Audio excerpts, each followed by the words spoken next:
Bonjour à tous et merci beaucoup d'être présents pour cette plénière consacrée à l'intelligence artificielle et à l'utilisation de l'intelligence artificielle pour l'animation de communautés. En ce qui concerne l'animation, c'est moi qui vais m'en charger aujourd'hui. Je m'appelle Héloïse Cohen et je suis rédactrice en chef de la marque média Marketing, donc Marketing Magazine que vous trouverez et que vous avez même déjà peut-être trouvé à l'entrée du salon, et le site internet e-marketing.fr que je vous encourage à visiter et vous inscrire également à la newsletter. Je vous encourage également à nous retrouver sur les réseaux sociaux et notamment sur Twitter pour retrouver notamment cette conférence qu'on va live tweeter. Donc pour parler intelligence artificielle, animation de communauté, j'ai le plaisir d'appeler sur scène Pierre-François Bouquet, data scientist de Blablacar. Sous vos applaudissements.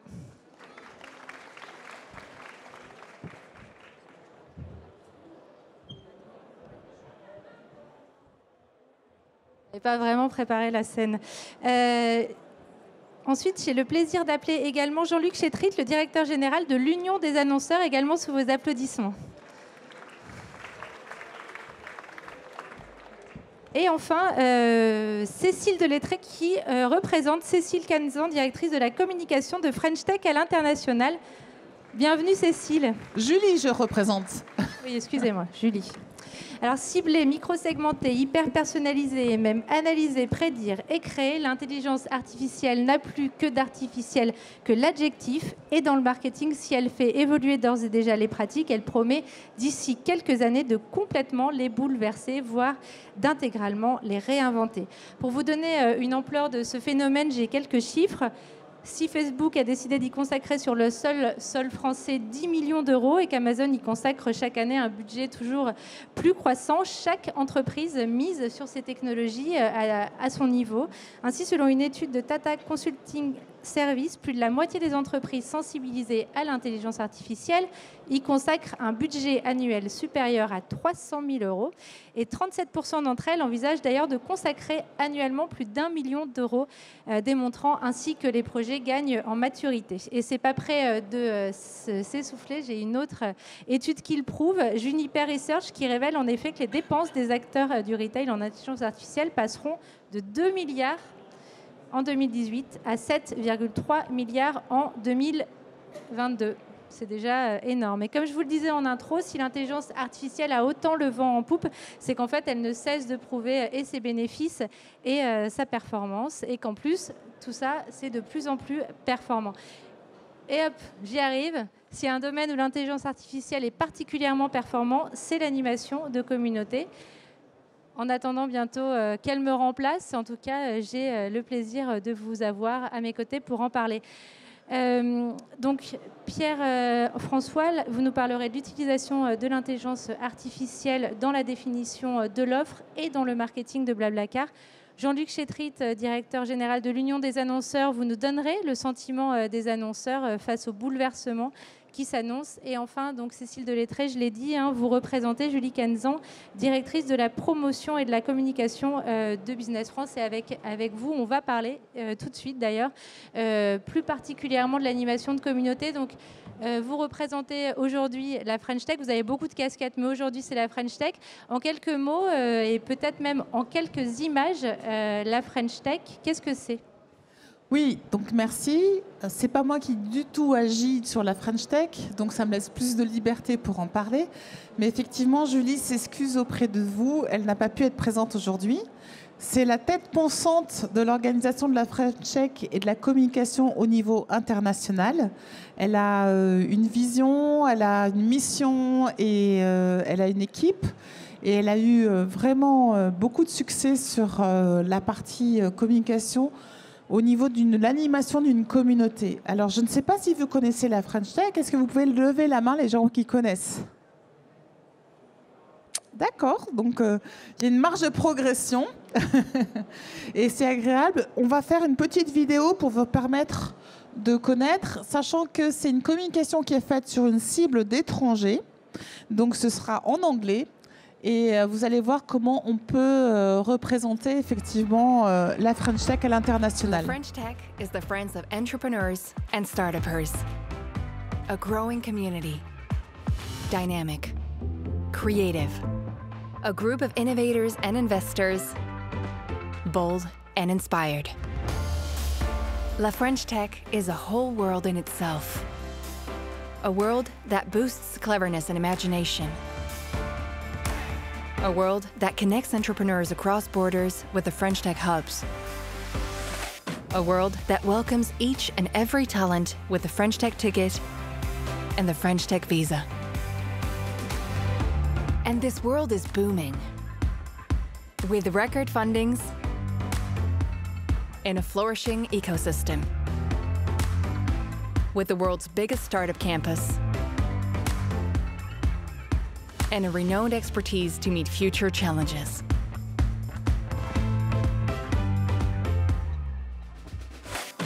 With La French Tech, you can provide yourself with all the means to succeed. You can change the world. You can even become a unicorn, like others before you. Because there is no dream too big to be abandoned. There is no failure, only adventure. Because in France and abroad, impossible is not French Tech.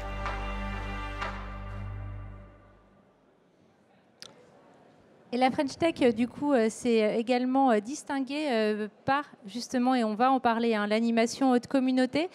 Et vous le prouvez, Cécile, parce que Cécile a très envie que nous soyons les meilleurs à buzzer sur le salon en ce moment. Du coup, elle organise un petit concours et elle fait gagner des pins French Tech et également des potions, des flacons de potions magiques French Tech. Donc 5 pins et 10 flacons pour les personnes qui tweeteront le plus avec le hashtag EMKTP18 et hashtag French Tech. Donc à vos écrans, allez-y. Et attention parce qu'on a de sérieux concurrents en face. Donc c'est tweetez, ça. live Et tweetez. comme vous êtes des gens du marketing, vous êtes très actifs sur les réseaux sociaux, allez-y. Il y a effectivement, ils deviennent de plus en plus rares, ces badges French Tech et ces flacons de potions magiques French Tech. Donc on va vous les faire gagner. Et donc à la fin de la conférence, on regardera tout ce qui s'est dit sur les réseaux sociaux et vous allez pouvoir gagner ces badges et ces flacons qui sont absolument extraordinaires. Donc, une petite remarque sur qu'est-ce que c'est, pourquoi on est ici sur cette conférence. D'abord, effectivement, l'animation de communauté, c'est quelque chose de très important. Et que l'objectif d'Emmanuel Macron, vous avez suivi ça surtout la semaine dernière avec Cédric Villani, c'est de montrer que la France est une nation très impliquée sur l'intelligence artificielle. D'attirer les grands laboratoires mondiaux, donc qui sont portés par les GAFAM notamment, mais pas seulement. Donc Facebook en France, sur la partie recherche fondamentale de l'intelligence artificielle. Également Google, qui depuis le 22 janvier, la grande réunion à Versailles sur Choose France a annoncé qu'ils allaient créer un laboratoire d'intelligence artificielle en France, mais également Fujitsu et Samsung. Donc la semaine dernière, ont annoncé qu'il y avait effectivement une volonté de venir utiliser les compétences des ressources humaines françaises pour pouvoir avoir une montée de professionnalisme dans l'intelligence artificielle. Donc il y a un vrai mouvement qui montre que la France, Start-up Nation, est aussi un réservoir de savoir dans cette intelligence artificielle. Donc cette animation de communauté, elle s'est propagée depuis 2014, en fait, sous l'impulsion de Fleur Pellerin, non seulement en France, mais aussi à l'international. Et l'objectif, c'était de montrer qu'on a des compétences et qu'on peut aussi attirer des talents en France. Donc, quand on parle d'animation de communauté, on se dit, mais comment faire ? Et c'est effectivement, ça a été le succès de la mise en place de campagnes de communication qui ont engagé, comme l'on dit en marketing, qui ont engagé beaucoup de personnes de l'écosystème, que ce soit des grandes marques, que ce soit des startups, que ce soit des influenceurs.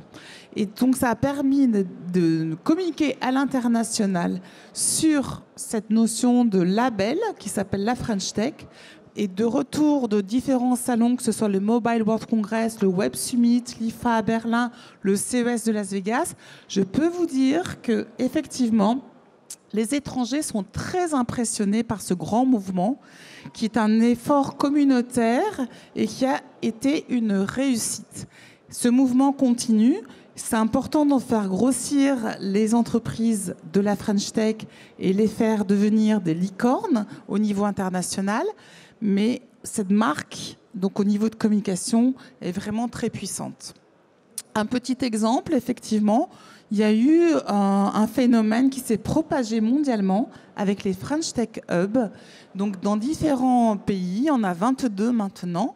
Et ces French Tech Hub animent une communauté qui permet de mettre en valeur les savoir-faire des différentes entreprises. Est-ce que vous connaissez les entreprises qui sont citées là? Si vous connaissez Criteo, levez la main. Donc très bien, une bonne partie de la salle.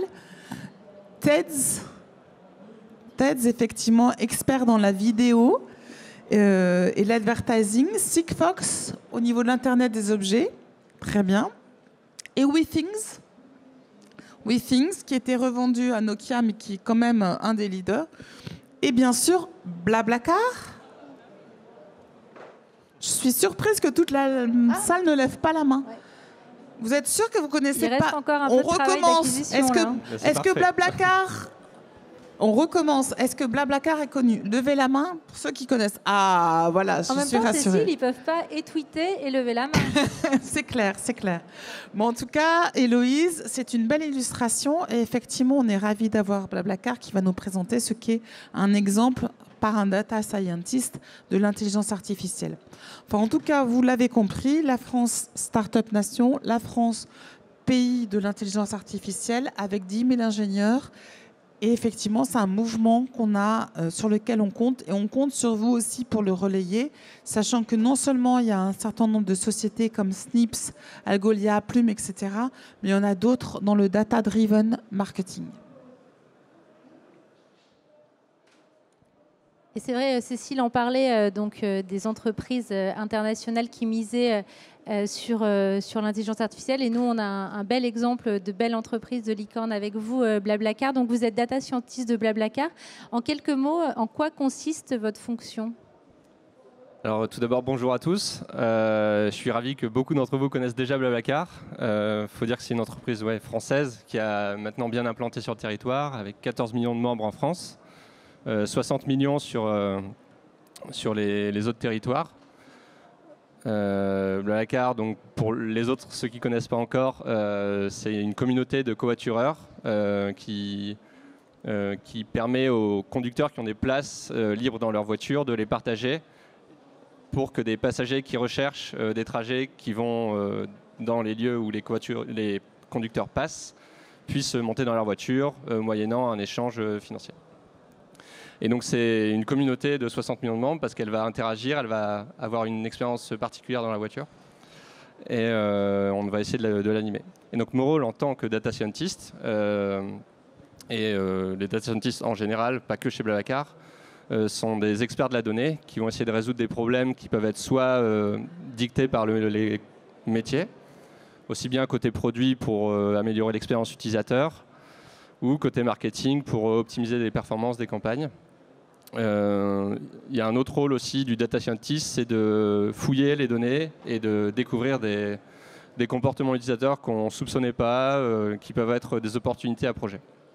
Et donc pour ça, on a des outils à notre disposition qui sont principalement basés sur les statistiques, sur l'informatique, et une compétence qu'on a tendance à oublier du data scientist, c'est aussi des compétences business. Puisqu'il y a la grosse partie du métier, c'est aussi de comprendre le besoin du client, l'adapter et s'assurer que les performances de prédiction des algorithmes qu'on va être amené à construire correspondent aux besoins du métier et qu'elles sont surtout bien comprises du métier. Donc l'objectif final, c'est de construire un produit basé sur la donnée qui va permettre d'automatiser les décisions et les optimiser. Alors, on a parlé d'intelligence artificielle. Où est-ce que se trouve l'intelligence artificielle dans Blablacar en termes d'organisation? Qui la maîtrise? Où sont les compétences? Alors, l'intelligence artificielle, ça ne fonctionne pas sans les données.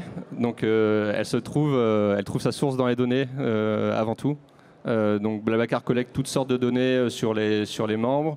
En fait, on en a assez peu qui sont renseignés par le membre. Et on le renseigne juste quand on s'inscrit, une adresse email, un numéro de téléphone, son âge.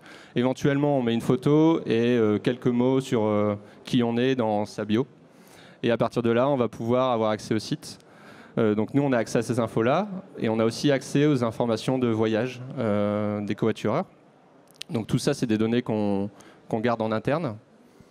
On a aussi des systèmes qui nous permettent de capter des habitudes sur le site. Comment se passe le flux de conversion vers la réservation de trajet et comment se passe la publication d'un trajet. Et toutes ces données, elles sont mises en forme par des data engineers qui sont dans l'équipe data. Ils sont 5 chez Blablacar. On a aussi des data analysts qui vont eux être interfacés avec les équipes métiers aussi pour répondre à des besoins ponctuels d'analyse.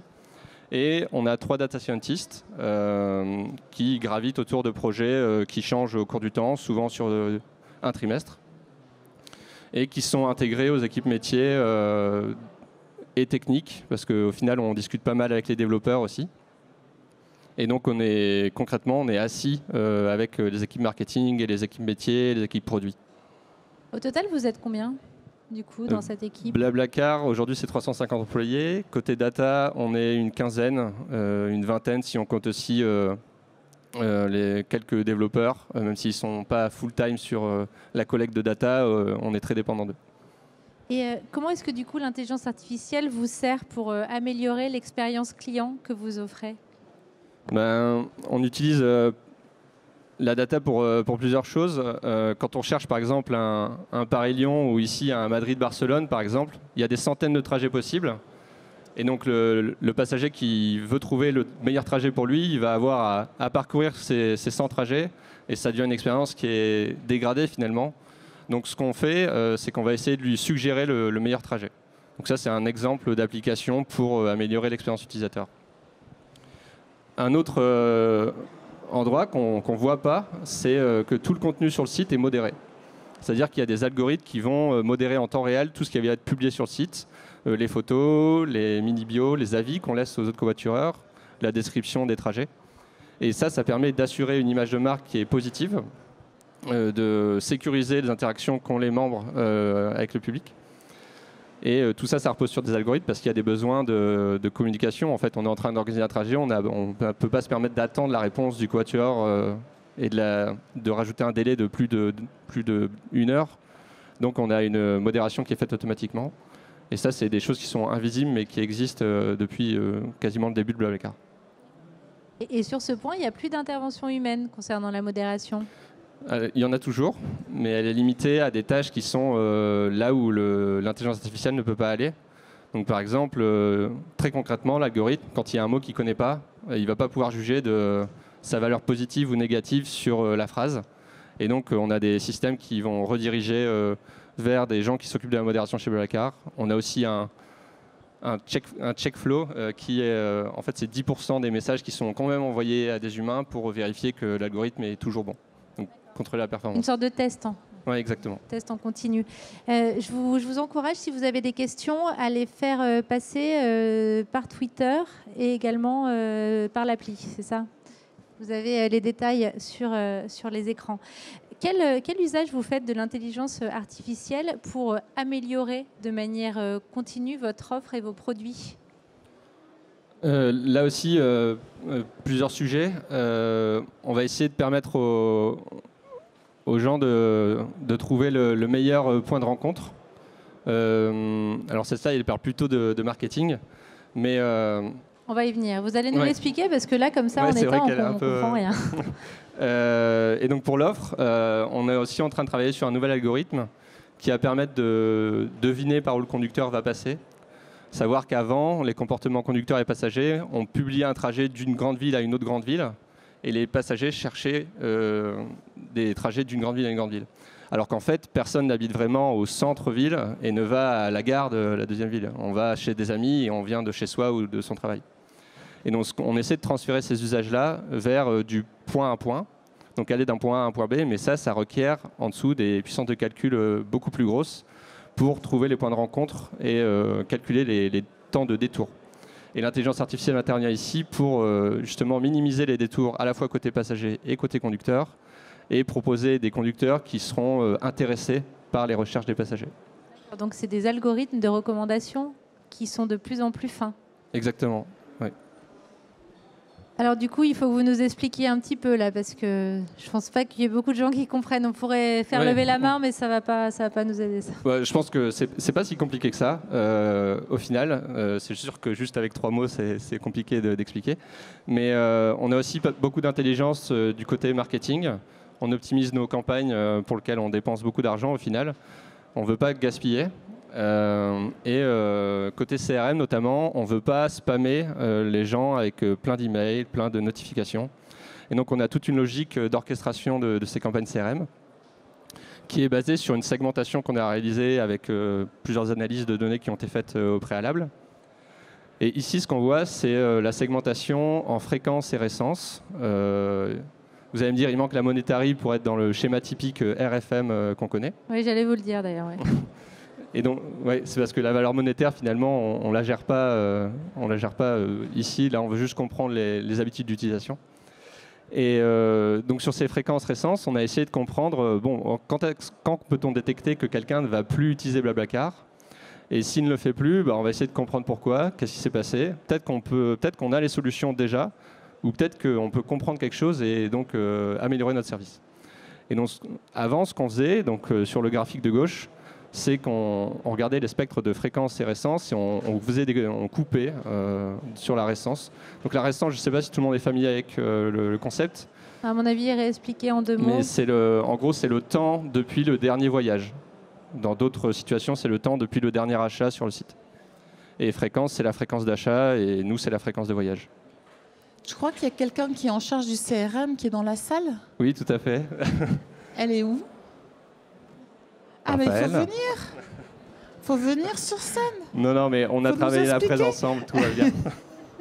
Mais après, si vous avez des questions plus particulièrement pour le CRM, on pourra en discuter ensemble. Et donc, le graphique de gauche, oui.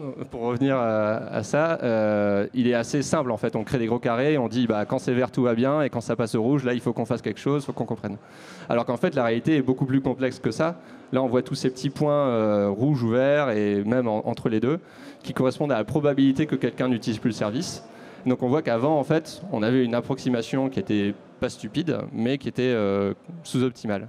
Et avec l'intelligence artificielle, on va pouvoir creuser et être user-centric, aller adresser avec d'autres signaux que juste récence-fréquence ce qui se cache derrière. En fait, ça vous permet de gagner un niveau de granularité énorme. Oui, un niveau de granularité qu'on ne peut pas gérer sur les process métiers qui découlent de cette information. Parce que là, avec les 10 carrés qui étaient tracés à gauche, c'est facile, on construit des messages, on a 10 messages différents, bon, c'est gérable. Mais à droite, ça devient beaucoup plus compliqué. Alors Jean-Luc Chétrid, vous représentez aujourd'hui l'Union des annonceurs. Donc vous rencontrez de fait beaucoup de marketeurs d'annonceurs, du côté annonceur. Est-ce que vous diriez que Blablacar est en avance sur ces sujets-là ou juste dans son temps ? Alors d'abord, bonjour à tous. Un mot peut-être sur l'Union des annonceurs, parce que ce terme, justement, il date d'il y a 100 ans, donc c'est l'époque où les entreprises annonçaient, et elles étaient annoncées, ça voulait dire envoyer une annonce à un annoncier qui la recevait, et entre 1916 et aujourd'hui, la publicité est arrivée, la communication qui était plutôt à une direction, depuis les marques vers le consommateur s'est développée, et le digital a transformé cette expérience avec la possibilité d'une conversation. Blablacar est évidemment en avance parce que son modèle est intrinsèquement un modèle qui a tiré profit de cette économie du partage et a su exploiter les capacités technologiques pour le mettre en œuvre. Puisque l'idée de partager sa voiture, ça a pu se faire. On faisait aussi ça avec des méthodes beaucoup plus traditionnelles. On faisait du stop, on partageait sa voiture. Et on pouvait trouver des amis, appeler des gens autour de soi. ce que aujourd'hui l'univers dans lequel on opère rend possible, c'est la capacité de le faire à grande échelle. Et la data, c'est ni plus ni moins que ces points de contact, ces points d'information qui permettent cette personnalisation à grande échelle. Et je pense que quand on définit la digitalisation, finalement, toutes les marques sont confrontées, et heureusement, parce que moi j'ai été marketeur il n'y a pas si longtemps que ça dans une société qui s'appelle Procter & Gamble, avec des très grandes marques de grande consommation. Et ces marques, elles avaient des bases CRM extrêmement importantes, elles les ont toujours. Elles avaient une relation qu'on appelait one-to-one avec les consommateurs, une relation directe, mais elles avaient une difficulté, c'est que cette relation, elle se limitait à quelques responsables de relations consommateurs, puis sont arrivés quelques community managers pour essayer d'animer des communautés. Aujourd'hui, c'est une réponse individuelle qu'il faut apporter à chacun dans son interaction avec la marque, dans un délai extrêmement court, puisque désormais, la plupart des marques, d'ailleurs de l'UDA, eh bien, elles proposent une réponse en 30 minutes. Vous parliez de Twitter. Combien de banques, désormais, vous disent en 30 minutes, vous avez une réponse? Assurer une réponse en 30 minutes à des millions de requêtes, vous imaginez bien que là, d'un seul coup, on ne se retrouve plus dans un domaine dans lequel on peut se limiter à avoir des équipes pour pouvoir et des êtres humains pour le faire.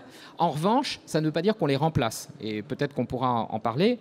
J'avais un bel exemple d'une entreprise, je peux peut-être vous en dire deux mots, qui est Air France KLM. J'ai repris quelques chiffres justement en regardant ce qui se passe, parce que c'est intéressant de parler de communauté. Air France KLM, c'est 25 millions de fans sur les réseaux sociaux dans le monde. C'est 130 000 mentions et 30 000 requêtes par semaine. Et pour arriver à gérer ça, c'est une équipe, la plus grande équipe médias sociaux dans le monde, c'est 250 personnes. Et pourtant, pour arriver à répondre à ces requêtes, ils ont besoin de l'intelligence artificielle, c'est-à-dire qu'en fait, les personnels d'Air France KLM utilisent des systèmes d'intelligence artificielle, de réponses finalement qui sont proposées pour ensuite considérer ou pas que la réponse est pertinente et la proposer au client. Donc on est finalement aujourd'hui en train d'évoluer de ce qu'on appelle l'intelligence artificielle vers ce que j'appelle moi une intelligence augmentée. C'est-à-dire qu'on a la capacité, avec les moyens aujourd'hui technologiques qui sont mis à notre disposition, de donner à nos équipes et aux marketeurs l'opportunité d'avoir cette véritable interaction de qualité, parce que, vous l'avez dit, aujourd'hui l'intelligence artificielle forte, qui serait capable de tenir 20 minutes face à un public et de répondre, n'existe pas. Et je ne sais pas dans combien de temps elle existera. Donc on n'est pas capable de tenir, enfin, sauf à ce que vous me disiez que Blablacar a déjà inventé l'intelligence artificielle capable de répondre 20 minutes à des clients, avec un niveau de sémantique, de précision tel qu'on soit réellement dans une conversation. Donc il faut utiliser l'intelligence artificielle dans ce qu'elle sait faire et ce qu'elle apporte, cette intelligence augmentée. Oui, je peux peut-être rajouter un peu sur ce que vous disiez sur la complémentarité des métiers et de l'intelligence artificielle. Blablacar, c'est une marque qui est basée sur le relationnel. On crée une relation entre des conducteurs et des passagers, et il faut que cet aspect-là transpire, passe au travers du produit, du marketing, mais aussi de tous les contacts qu'on va avoir à travers notre CRM. Et c'est ce que permet l'intelligence artificielle, parce que si on a à gérer une base de 60 millions de membres, qu'on ait 3 côté CRM, c'est pas possible. On va avoir des messages généraux qui ne sont pas personnalisés du tout, et dans lesquels le passager, le conducteur ne va pas se reconnaître. Et l'intelligence artificielle va permettre de libérer du temps pour descendre en profondeur dans les messages, dans les besoins de la communauté. Et Cécile et Jean-Luc, vous êtes donc en contact avec beaucoup d'annonceurs et d'entreprises. Pour vous, Cécile, où est-ce qu'on en est sur l'intelligence artificielle, en gros ? Vas-y, et puis je continue. Un mot sur la France à ce moment-là, et puis Cécile pourra nous en dire plus aussi sur la manière dont les entreprises françaises se déploient à l'international avec ces savoir-faire. Écoutez, il y a pas mal d'études qui paraissent. Donc il y en a une qui a été faite, je crois, c'est par, si je ne veux pas dire de bêtises, IBM, Horizon 2020, qui dit que 85% des interactions entre les marques et leur public seront facilitées, en anglais on dit enablées, par l'intelligence artificielle en 2020. Donc on est dans cette voie-là. Alors maintenant, pour être très concret, Pour commencer, il faut de la data, parce que l'or noir de l'intelligence artificielle, c'est la donnée. Il faut donc la collecter, la conserver, la classer.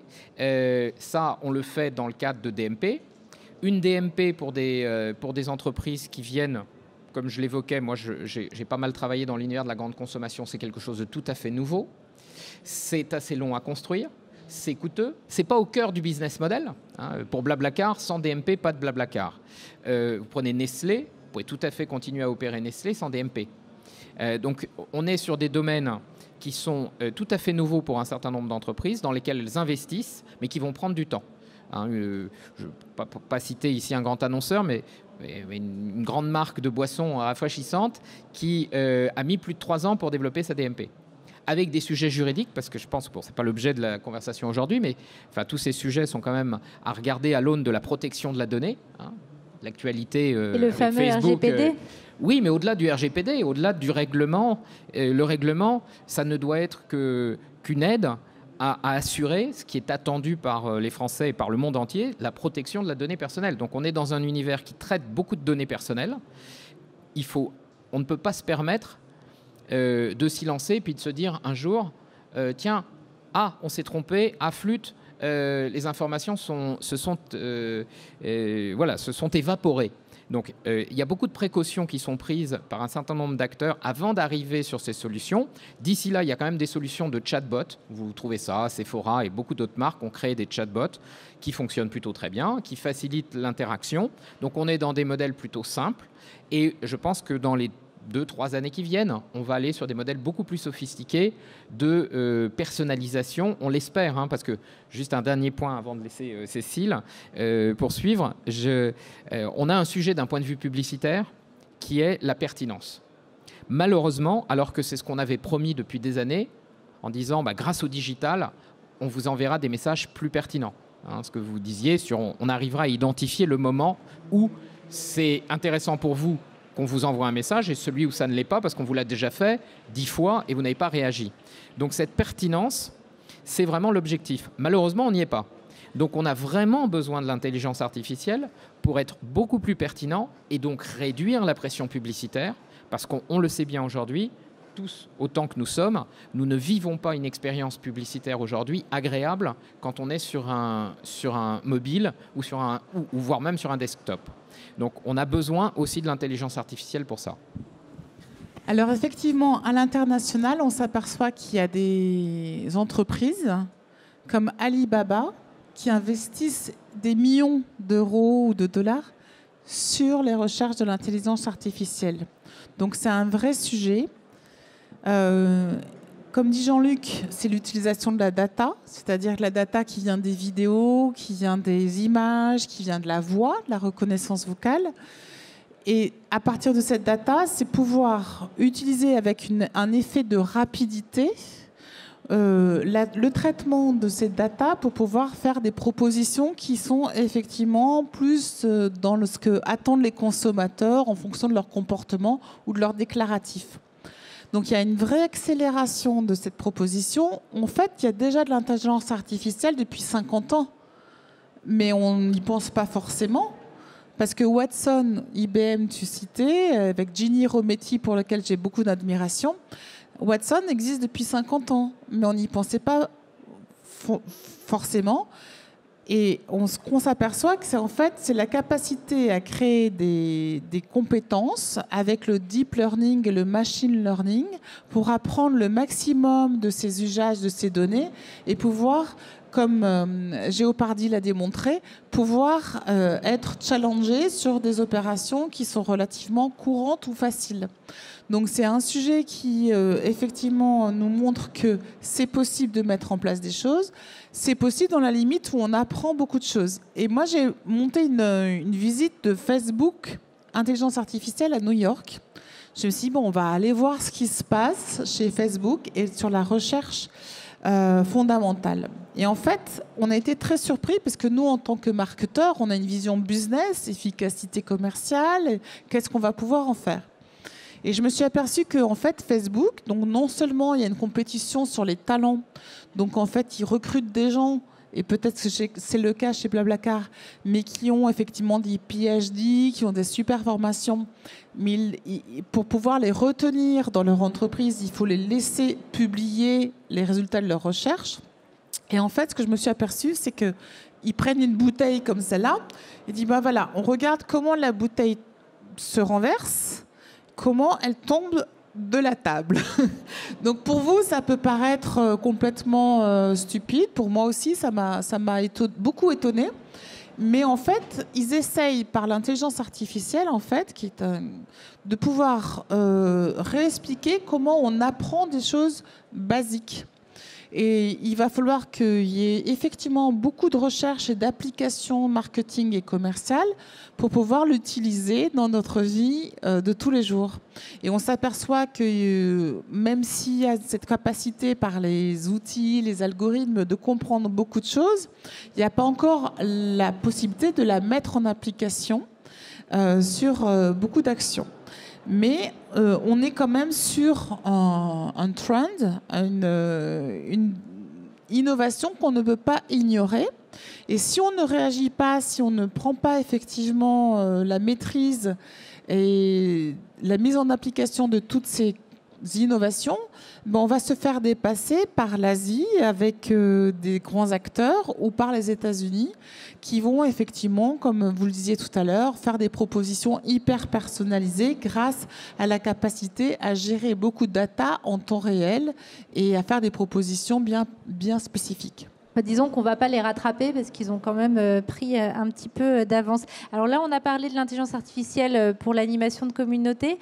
Quels sont les domaines ou secteurs où l'intelligence artificielle vous semble les plus prometteurs si les personnes qui sont dans la salle ne devaient investir que sur un segment, ce serait lequel pour vous tous, hein? Et par ailleurs, juste avant que vous répondiez, je vous laisse réfléchir. Comme ça, je vous encourage encore une fois à poser des questions, soit par SMS, soit par Twitter. Je pense côté marketing, on devient de plus en plus performant à identifier les audiences à qui on doit parler. On sait maintenant à peu près à quel timing il faut envoyer le message, même à l'heure parfois, pour avoir le plus d'impact. On ne sait pas encore forcément par quel média il vaut mieux passer. Mais tout ça, ça reste, je pense, encore très manuel.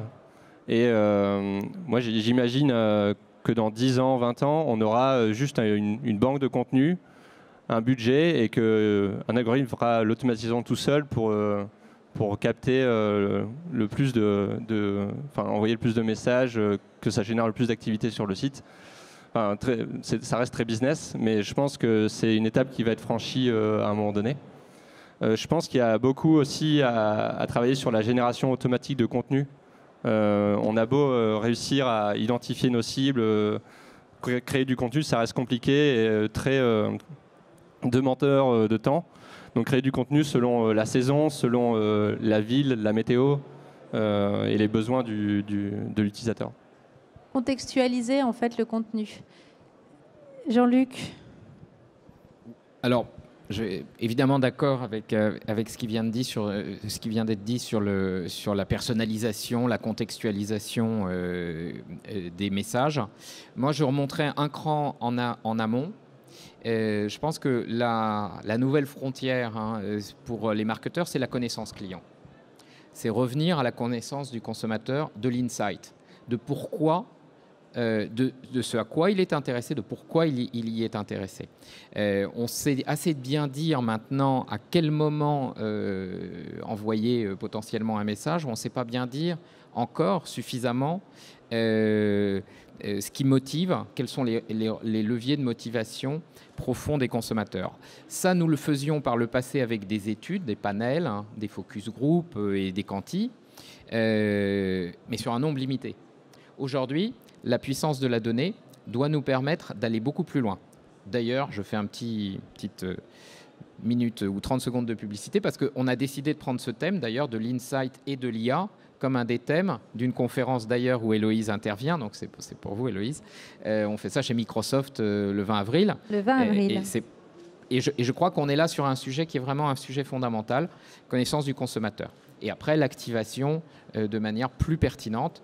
Voilà les deux leviers importants. Évidemment, après, il y a la conversation, l'interaction, tout ça. Voilà, on a un peu les 3 grands blocs, connaissance, activation, interaction. L'ensemble doit être facilité par l'IA. En fait, si on arrivait à faire une vraie reconnaissance vocale et établir un dialogue, on aurait franchi un grand cap dans l'utilisation de l'IA dans l'intelligence artificielle. Parce qu'on voit de plus en plus, effectivement, que le next big thing, c'est la reconnaissance vocale, c'est travailler avec Google Home, c'est avec les autres outils, au-delà de Siri et de Amazon. Mais en fait, on s'aperçoit qu'on arrive à reconnaître des choses suffisamment simples. Hier, il y avait Monoprix qui nous disait que voilà, on peut établir sa liste de courses sans besoin de donner des choses très concrètes, mais dire voilà, j'ai besoin de tel ingrédient, tel produit, etc. Et on a une proposition de liste de courses.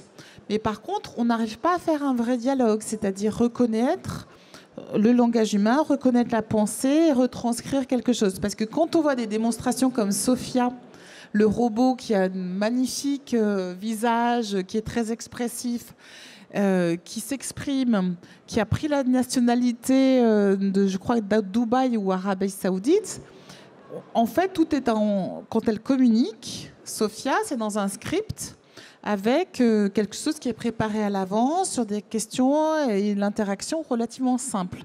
Maintenant, le jour où on va réussir à vraiment avoir une interaction un petit peu plus approfondie, l'interprétation pour un dialogue, on aura franchi un grand pas dans l'IA et on aura franchi aussi un grand pas pour les chatbots parce qu'il y en a un certain nombre qui existent sur des choses relativement simples, c'est-à-dire à quelle heure ouvre tel magasin, si j'ai tel ou tel problème, à qui dois-je m'adresser, que faire dans telle ou telle situation. Mais au-delà de ces questions relativement simples, on n'a pas franchi vraiment un cap. Donc, je pense que dès qu'on pourra faire ça, le data scientist qui est avec nous, peut-être va nous éclairer, mais on aura vraiment évolué. Oui, à propos de la reconnaissance vocale, je pense qu'il y a déjà pas mal d'algorithmes qui sont assez performants, finalement, pour comprendre les mots qu'on dit. Je pense que le travail est aussi côté interface et relation directe et dialogue avec le client. Parce que par exemple, si on cherchait un trajet Blablacar par reconnaissance vocale, comment on saurait lequel proposer aux passagers vraiment? Il va falloir qu'ils nous disent vraiment ce qu'il veut et transmettre ça dans une phrase, c'est pas toujours évident. En fait, il y a plein de processus qui sont intégrés dans le cerveau et qui sont pas nécessairement intellectualisés par nous et donc pas formulés oralement. Alors j'ai une question, je pense, pour vous, Jean-Luc. Quelles sont les opportunités de l'intelligence artificielle pour la publicité, que ce soit en termes de format ou de message? Oui, alors je vais même rajouter de transactions, d'achat, parce qu'en fait, il y a une dimension, consommateur, puis il y a une dimension B2B dans ce que l'intelligence artificielle peut permettre. Commençons par la partie peut-être consommateur. C'est vrai que l'optimisation des formats, l'optimisation des contenus, ce que vous évoquiez, qui est en effet dans un univers de connexions multiples, à très grande échelle, l'idéal est de pouvoir construire des contenus de manière personnalisée. Donc cet usage de l'IA pour vraiment envoyer le bon message, le message pertinent à la bonne personne, c'est déjà en route, mais on va voir ce phénomène se développer.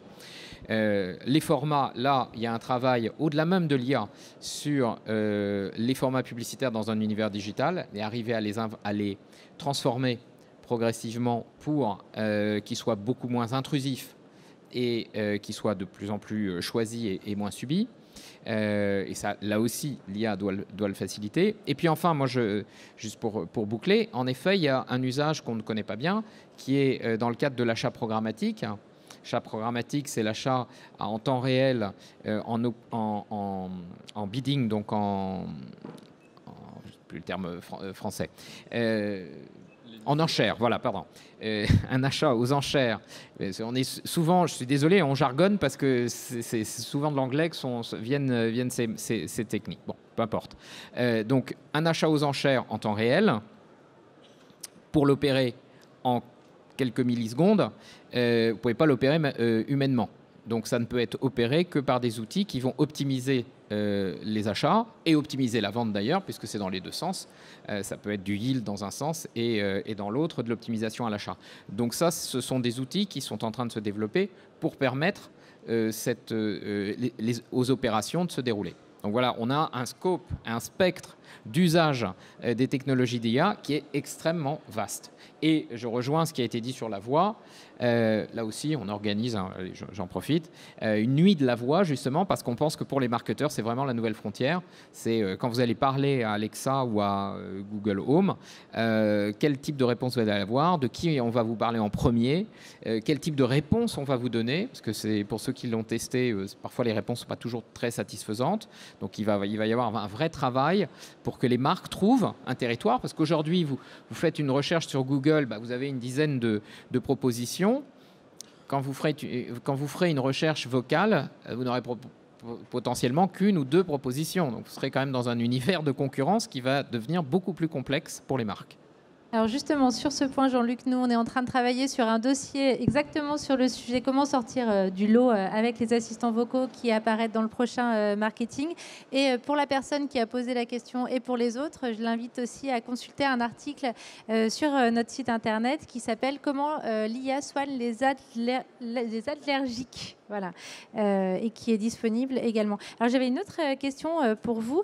Le business model de Blablacar n'est-il pas menacé par le ciblage de plus en plus pointu grâce aux algorithmes, car les utilisateurs pourront se passer de vos services parce que dorénavant, ils sauront qu'ils sont voisins?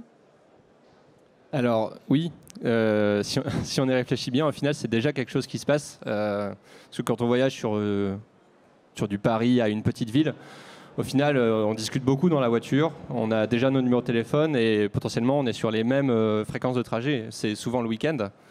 Et donc il y a déjà en fait ça qui s'opère, mais ça ne nous dérange pas tant que ça. Au final, tant qu'on met en relation les gens qui ont besoin de voyager, tout va bien. Et quand ils auront un nouveau besoin ou quand ils auront un besoin que ne couvrent pas les gens qu'ils connaissent, ils reviendront sur le site pour trouver quelqu'un d'autre et ils étendront leur connaissance Blablacar aussi.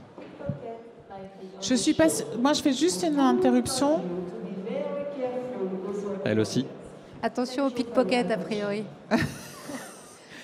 Juste une interruption, j'aurais pas assez de gourdes pour toute la salle. Donc, enfin, de gourdes. De flacons de potions magiques. On a dit qu'on ne disait pas gourde. De flacons de potions magiques de French Tech. Donc, ceux qui veulent vraiment en avoir, il faut qu'ils tweetent maintenant. Ça, c'était une parenthèse.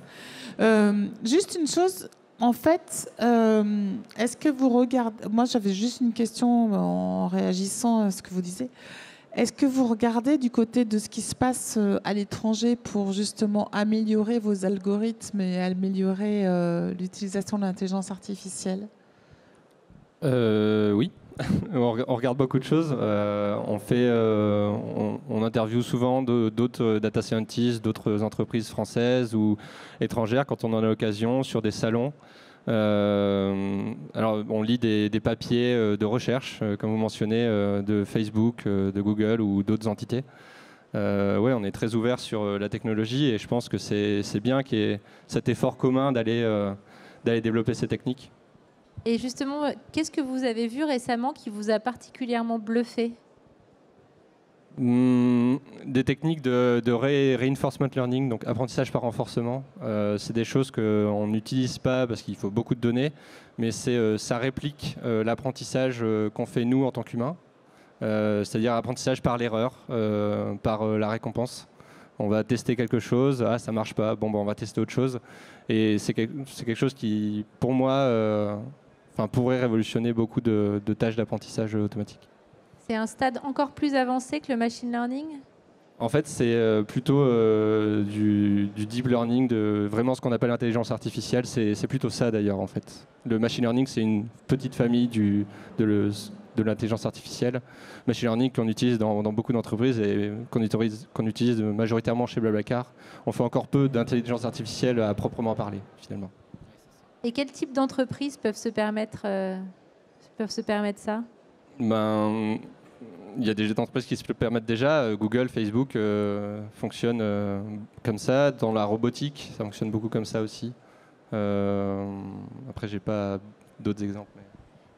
J'ai une autre question pour vous. Est-ce que Blablacar envisage une intégration dans un assistant vocal? Et si oui, plutôt Google Assistant ou Alexa? Alors, je pense qu'il n'y aura pas de... alors non, c'est pas envisagé dans un avenir proche. Si à un moment donné, si c'est bien fait, pourquoi pas. À savoir qu'on est déjà intégré dans Google Maps, par exemple. Donc quand vous cherchez un trajet en commun, on propose des annonces Blablacar s'il en existe, avec des sièges libres. Et donc l'intégration viendra, je pense, je sais même pas si on sera consulté finalement, parce que Google collecte déjà toute cette donnée et répond aux utilisateurs avec le trajet qui lui convient le mieux, ou que Google suppose qu'il lui convient le mieux, à lui ou à l'utilisateur. Alors j'ai une petite question un petit peu de conclusion, à moins qu'il y ait d'autres questions. Allez, j'ai une petite question encore pour vous. Blablacar change de logo. Est-ce une stratégie communautaire, un besoin identifié, et pourquoi ce logo? Alors le logo, on ne change pas juste de logo, on change de marque. On fait évoluer la marque surtout. Donc c'est une démarche plus globale que juste le logo. Vous avez pu le voir sur le site, beaucoup de choses changent. On a ce fameux nouvel algorithme qui permet de multiplier la granularité de l'offre. Donc c'est pas juste un logo. Et derrière la démarche, avant on avait une marque qui était très axée sur l'utilisation. Voilà, c'est du transport, c'est du covoiturage, il faut que ce soit très clair. Maintenant, on axe plutôt nos communications autour de la communauté, ce qu'apporte Blablacar, les valeurs de liberté, de voyage, d'égalité et de convivialité.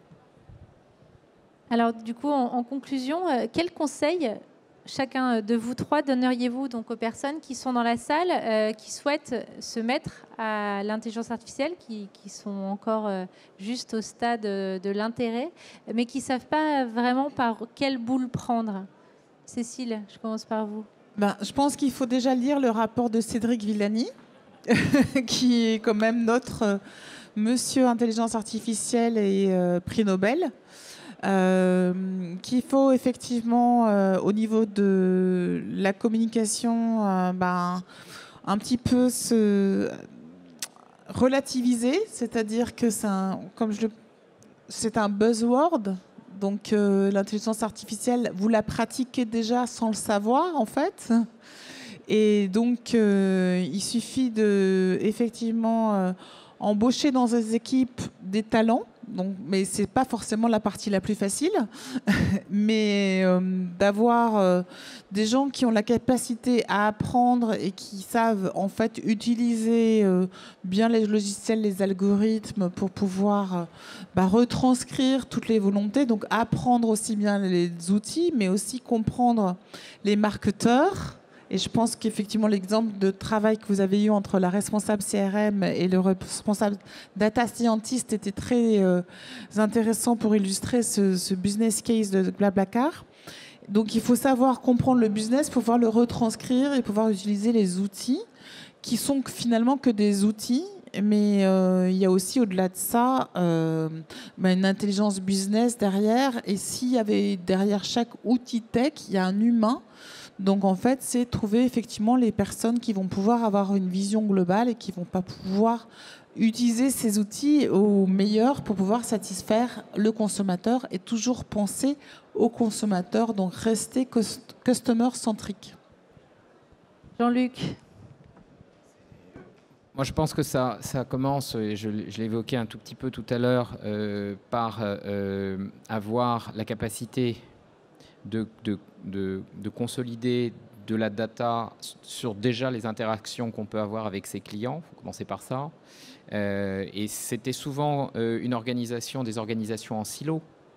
Donc déjà, si on rapproche les connaissances qui peuvent exister dans une entreprise entre du CRM, du média, de l'influence, des réseaux sociaux, des services même de communication RP ou corporate, voire même les employés qui sont d'ailleurs aujourd'hui les premiers ambassadeurs d'une marque. On commence à construire la base de données qui va permettre ensuite de franchir le pas. Parce que sans base de données, on l'a bien vu, on pourra faire tourner tous les modèles. Vous le disiez, la puissance de Google et Facebook s'appuie sur une puissance et une capacité et un scale de données absolument considérable. Après, d'ailleurs, c'est un encouragement que nous faisons, nous, à l'UDA, c'est de dire, seul, on n'y arrive pas. Donc, c'est ensemble. Donc, ça veut dire ensemble, ça veut dire s'ouvrir. Contrairement à ce que faisaient les entreprises qui disaient « moi, je vais y arriver tout seul », je pense maintenant qu'il faut qu'il y ait… D'ailleurs, Blablacar a été un très bel exemple de ça avec la SNCF, quand l'idée est venue de dire on va partager des données entre différents acteurs de la mobilité pour qu'on sorte d'une solution qui était le gare à gare pour arriver au porte-à-porte et être capable de proposer des solutions intégrées. Donc ça veut dire s'associer. Ça veut dire mutualiser, partager, parce qu'on ne sera jamais assez fort seul et on peut apporter un bien meilleur service quand on associe. Et évidemment, après, s'inspirer des meilleures pratiques. Il y en a une à côté, c'est du challenge permanent. Hein. C'est tout à fait passionnant de s'inspirer de cela pour progresser. Pierre-François, c'est à vous que revient le mot de la fin. Super. Oui, donc je vais répéter. C'est vrai que ça commence par la donnée. Je dirais aussi que ça commence par des cas d'usage. Il faut avoir une idée de ce qu'on veut faire. Et je pense que ça, c'est vous qui l'avez dans vos mains. C'est vous qui connaissez votre métier. Et là où vous pouvez avoir de la valeur à automatiser des tâches que vous trouvez trop répétitives ou pas optimisées. Voilà. Ensuite, il faut comprendre comment, à travers de la donnée, on va pouvoir capter les signaux, collecter de l'information. Ça aussi, c'est dans les équipes métiers. Et pour ce qui est de la partie technique, au final, vous avez peut-être dans vos entreprises un silo développeur, un silo technique, où il y a déjà des compétences pour comprendre cette donnée. Et ensuite, pour ce qui est de recruter un data scientist, il y en a quand même sur le marché. Il y a aussi des consultants qui peuvent venir faire des missions. Pardon, voilà, oui, des missions, merci. Pour vous aider à démarrer là-dessus, éventuellement détailler les projets et peut-être qu'il y aura des choses qui seront confirmées et pourquoi pas vous lancer. Aux US, on disait data scientist is the rock star. Donc vous êtes une rock star.